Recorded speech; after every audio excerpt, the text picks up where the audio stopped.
ਦੋਸਤੋ Iran Israel की जंग तूल फटती जाती है, हालात बहुत ज़्यादा खराब होते जाते हैं।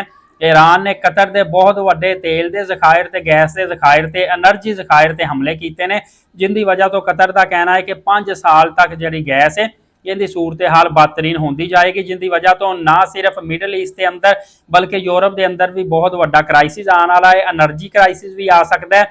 फ्यूल तो पता बनाए हरमज ऑलरेडी बंद है, तेल भी काफ़ी ज़्यादा महंगा 500 रुपए तो पाकिस्तान के अंदर जा सकता है। फी बैरल इनकी कीमत एक दफ़ा फिर बढ़ सकती है।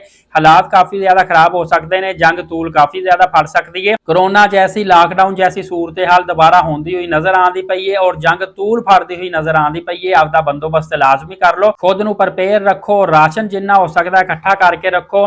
दूजा हो सकता कि आने वाले दिनों च गैस की इन्नी ज़्यादा शार्टेज हो जाए कि तुहानूं लकड़ां बालनियां पैण ते कोलियां ते तुहानूं रोटियां पकानियां पैण।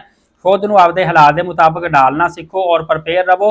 पूरी दुनिया के अंदर जंग तो बहुत ज़्यादा ममालिक मुतासर होंदे पए ने और ये जंग ना सिर्फ मिडल ईस्ट पाकिस्तान इंडिया बल्कि पूरे खित्ते नूं आपदी लपेट च लैंदी पई है। तुहाडी इहदे बारे क्या राय है, यह भी तुसीं लाजमी दस्सिया जे और वीडियो दूसरियां तक शेयर भी कर दो।